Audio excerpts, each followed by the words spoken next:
Imagine a realm where every noble aspiration you've ever felt, every moment of selfless love, every flash of spiritual insight becomes your entire reality, amplified 1,000-fold into a state of bliss so profound that the ancient Sanskrit texts had to create the word Ananda just to point toward it.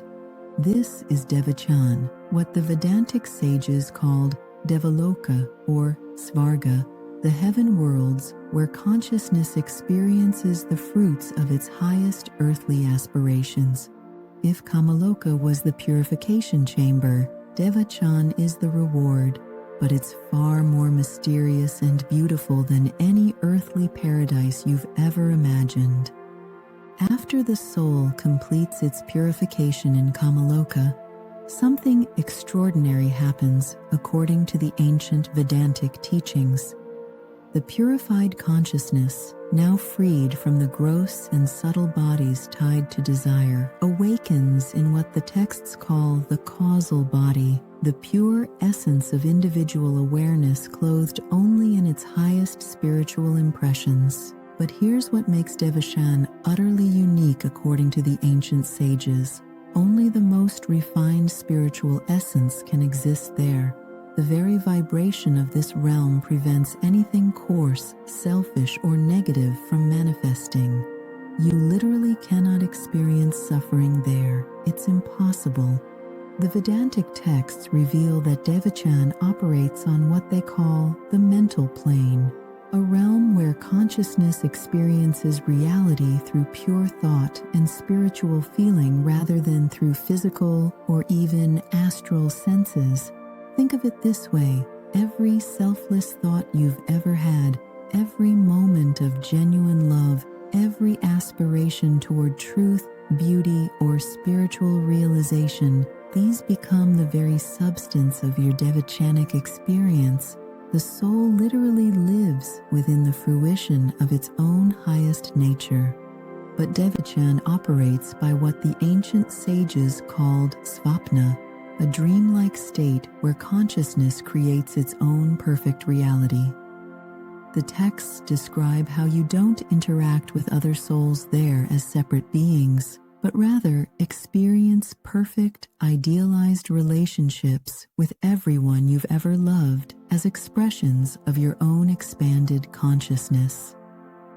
The mother who lost a child experiences that child in Devachan, not as they were, but as love itself would fashion them. The seeker of truth experiences direct knowledge of every spiritual question that ever moved their heart. The artist creates beauty beyond all earthly limitation, expressing the very essence of aesthetic divine principle. What determines your Devachanic experience is what the Vedantic tradition calls punya, the spiritual merit accumulated through selfless actions and pure aspirations. This means that what you experience there is directly proportional to the spiritual wealth you've accumulated during earthly life. Someone who lived primarily for material gain will have what the texts call a brief and limited sojourn in the lower heavens. But someone who cultivated deep compassion, wisdom, and spiritual aspiration will spend what seems like eons in progressively higher realms of bliss. The ancient texts describe multiple levels within the heaven worlds.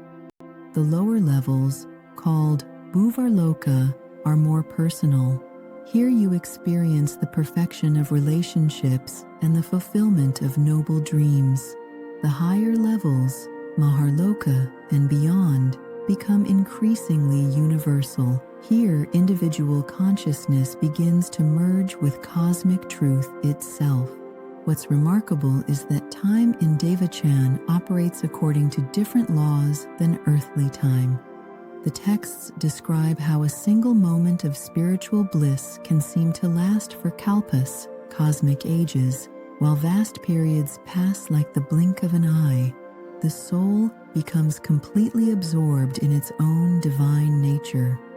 But according to Vedantic wisdom, Devachan serves a crucial evolutionary purpose beyond mere reward. The texts reveal that the soul is actually developing what they call spiritual samskaras, divine impressions that will make it stronger and wiser in future incarnations.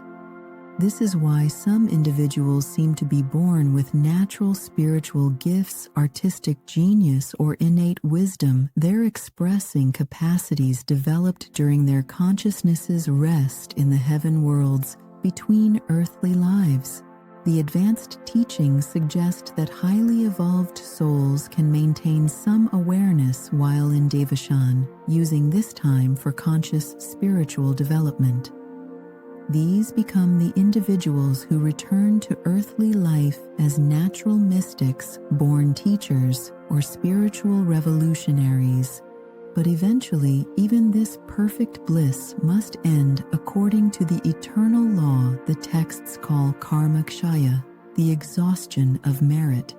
The soul has experienced the full fruition of its accumulated spiritual wealth and begins to feel the subtle pull toward new experiences, new lessons, new opportunities for service and growth. So here's your contemplation. What are you creating now that will become the very substance of your Devachanic experience? What selfless love are you expressing? What spiritual aspirations are you cultivating that will become your future paradise? Remember, according to Vedantic wisdom, Devachan isn't awarded by an external deity. It's the natural flowering of your own consciousness, built from the very highest moments of your current life. In our final episode, we'll explore the mysterious process by which the soul eventually chooses to leave this perfect bliss and return to the wheel of incarnation, and why the ancient sages say this choice itself is an expression of divine love. The eternal journey continues.